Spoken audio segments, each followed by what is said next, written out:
महाराष्ट्र की गद्दी पर सवार होने वाले मुख्यमंत्री एकनाथ शिंदे आखिर हैं कौन? कौन है जिसने महाराष्ट्र में रहकर सीधे ठाकरे परिवार से कर ली है दुश्मनी? एक ऑटो ड्राइवर कैसे बन गया महाराष्ट्र का मुख्यमंत्री? और क्यों उद्धव ठाकरे की बजाय महाराष्ट्र में एकनाथ शिंदे का चल रहा है बोलबाला? इन दिनों महाराष्ट्र में राजनीति का घमासान युद्ध चल रहा है। 164 मतों के साथ एकनाथ शिंदे ने पूर्ण बहुमत के साथ विश्वास मत हासिल कर लिया है और इसी के साथ अब ठाकरे परिवार के हाथ से शिवसेना पार्टी की कमान छिन गई है, क्योंकि उद्धव ठाकरे के इस्तीफे के बाद एकनाथ शिंदे ने महाराष्ट्र के नए मुख्यमंत्री पद के रूप में शपथ ली है और साथ ही वो शिवसेना पार्टी और पार्टी के चुनाव चिन्ह पर भी अपना दावा पेश कर रहे हैं। ऐसे में आप भी सोच रहे होंगे कि आखिर ये एकनाथ शिंदे हैं कौन? कैसे ये महाराष्ट्र जैसे राज्य के मुख्यमंत्री बन गए, जबकि इनसे कहीं अधिक चर्चित नाम इस दौड़ में शामिल थे। एकनाथ शिंदे की कहानी बहुत दर्द भरी है। एक समय ऐसा भी था जब अपने परिवार की खातिर उन्हें ऑटो रिक्शा भी चलाना पड़ा था और साथ ही मछली छिलने जैसे काम भी उन्होंने किए हैं। इतना ही नहीं, एक हादसे में उनके दोनों बच्चों की भी मौत हो गई थी। इन सब से उभरते हुए आज जिस मुकाम पर शिंदे पहुंचे हैं वो बिल्कुल भी आसान नहीं था। चलिए आपको बताते हैं कि आखिर एकनाथ शिंदे आखिर किस खेत की मूली हैं। एकनाथ शिंदे हर बार खुद को शिव सैनिक बताते हैं। वो बाला साहेब ठाकरे के सैनिक और काफी भरोसेमंद भी रहे हैं। एकनाथ शिंदे का जन्म 9 फरवरी सन 1964 को महाराष्ट्र के सतारा जिले के अंतर्गत पहाड़ी ज्वाली तालुका में एक मध्यम वर्गीय परिवार में हुआ था। बचपन से ही उनके परिवार की आर्थिक स्थिति बहुत अच्छी नहीं थी। 1970 के दशक में उनका परिवार सतारा से थाने शिफ्ट हो गया था। परिवार को संभालने के लिए शिंदे को 11वीं के बाद पढ़ाई से दूरी बनानी पड़ी और इसके बाद उनके संघर्ष की असली कहानी शुरू होती है। उन्होंने शुरुआत में मजदूरी करना शुरू किया और इसके बाद मछली छिलने जैसे काम करने शुरू किए। कुछ समय बाद वो ऑटो रिक्शा चलाने लगे और उनकी कमाई से ही उनके परिवार का खर्च चल रहा था। उस समय थाने में आनंद दीघे का कद काफी बड़ा हुआ करता था। वो शिवसेना के प्रमुख नेता थे और शिवसेना उस दौर में महाराष्ट्र में हिंदुओं के लिए काम करने वाली इकलौती पार्टी हुआ करती थी। आनंद दीघे को लोग धर्मवीर कहते थे और हिंदुओं के नेता के तौर पर उन्हें देखा जाता था।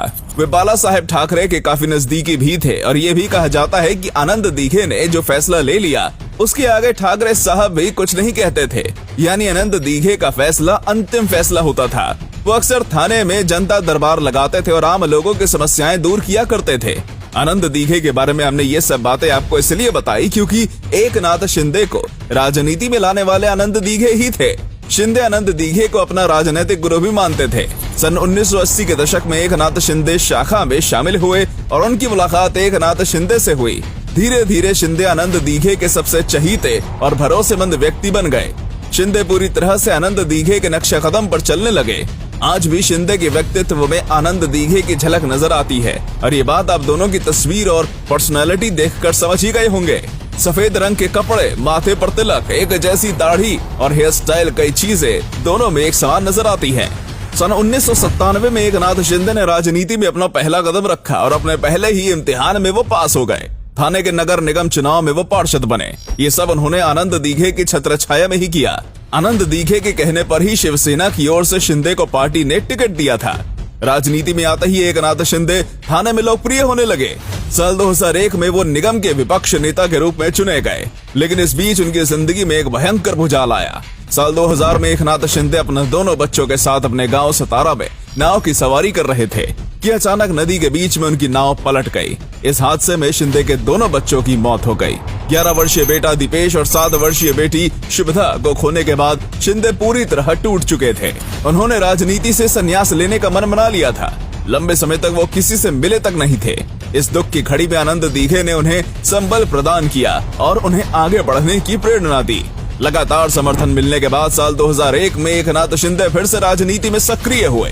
शिंदे को इसी साल एक और बड़ा झटका लगा जब उनके राजनीतिक गुरु आनंद दीघे की एक सड़क हादसे में मौत हो गई थी। लेकिन अब शिंदे खुद को संभालना जान गए थे और महाराष्ट्र की जनता के लिए काम करना चाहते थे। साल 2002 में शिंदे ने फिर से थाने नगर निगम चुनाव में जीत हासिल की और पार्षद चुने गए। आनंद दीघे की मौत के बाद शिंदे थाने में सबसे बड़े नेता उभरकर सामने आए। वो बाला साहेब ठाकरे से लेकर उद्धव ठाकरे तक सभी के साथ अच्छे संबंध बनाकर रखते थे। साल 2004 में शिवसेना ने शिंदे पर भरोसा किया और उन्हें थाने के पचपा खड़ी सीट में विधायक का टिकट दिया। थाने में उनकी टक्कर का और कोई नेता नहीं था और वो विधायक बनकर विधानसभा पहुंच गए। इस समय शिवसेना की पार्टी महाराष्ट्र में काफी मजबूत थी, लेकिन 2005 में तत्कालीन मुख्यमंत्री नारायण राणे और राज ठाकरे ने शिवसेना पार्टी से इस्तीफा दे दिया, जिसके बाद एकनाथ शिंदे ने पार्टी को मजबूती प्रदान की। राणे और राज ठाकरे के जाने के बाद अब एकनाथ शिंदे की गिनती शिवसेना के कद्दावर नेताओं में की जाने लगी थी और उन पर बाला साहेब ठाकरे का आशीर्वाद भी हमेशा ही रहता था। साल 2004 के बाद 2009, 2014 और 2019 में भी एकनाथ शिंदे विधायक चुने गए। 2014 में महाराष्ट्र में शिवसेना और बीजेपी गठबंधन की सरकार बनी थी और देवेंद्र फडणवीस राज्य के मुख्यमंत्री बने। देवेंद्र फडणवीस और एकनाथ शिंदे के बीच भी बहुत अच्छी दोस्ती मानी जाती थी। कई बड़े नेता शिंदे और फडणवीस की दोस्ती से किलसते भी थे। देवेंद्र फडणवीस ने शिंदे को सरकार में लोक निर्माण मंत्री बनाया। मंत्री बनने के बाद शिंदे ने अपनी अधूरी पढ़ाई पूरी करने का फैसला किया और यशवंतराव चव्हाण ओपन यूनिवर्सिटी से उन्होंने अपनी ग्रेजुएशन पूरी की। साल 2019 में शिवसेना ने एनसीपी और कांग्रेस के साथ गठबंधन किया और अब एकनाथ शिंदे का नाम मुख्यमंत्री बनने की दौड़ में शामिल हो गया था। उनका मुख्यमंत्री बनना तय माना जा रहा था क्योंकि शिवसेना ने उन्हें विधायक दल का नेता चुना था।